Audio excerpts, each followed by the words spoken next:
ಅಗ್ನಿ-4 ballistic ಕ್ಷಿಪಣಿ ಏನಿದೆ ಅದು ಉಡಾವಣೆ ಮಾಡಲಾಗಿದೆ, ಯಶಸ್ವಿಯಾಗಿದೆ.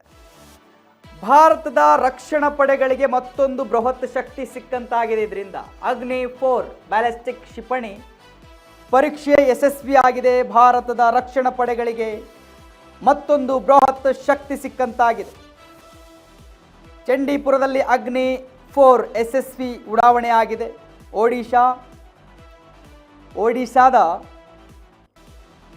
ಚಂಡೀಪುರದಲ್ಲಿರುವ ITRನಿಂದ ಉಡಾವಣೆ ಮಾಡಲಾಗಿದೆ.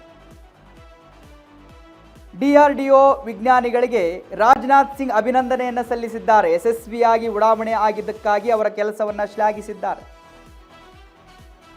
ಅಗ್ನಿ-4 ಏನು ಬ್ಯಾಲಿಸ್ಟಿಕ್ ಕ್ಷಿಪಣಿ ಇದೆ, ಯಶಸ್ವಿ ಬಗ್ಗೆ ಶ್ಲಾಘಿಸಿದ್ದಾರೆ ರಕ್ಷಣಾ ಸಚಿವ.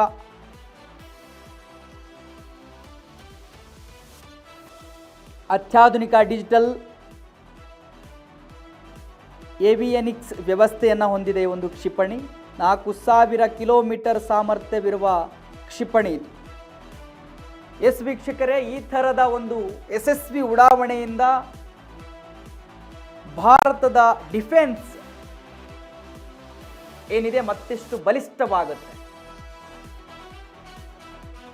ರಕ್ಷಣಾ ಪಡೆಗೆ ಮತ್ತೊಂದು ಬೃಹತ್ ಶಕ್ತಿ ಸಿಕ್ಕಂತಾಗಿದೆ. ನಮ್ಮ ವಿರುದ್ಧ ಯಾವುದಾದರೂ ದೇಶಗಳು ನಮ್ಮ ಮೇಲೆ ದಾಳಿ ಮಾಡಲು ಬಂದಾಗ ಈ ರೀತಿಯ ಕ್ಷಿಪಣಿಗಳಿಂದ ನಾವು ಅವರ ಕಡೆಯಿಂದ ಬರುವ ಕ್ಷಿಪಣಿಗಳನ್ನು ಹೊಡೆದುರುಳಿಸಬಹುದು.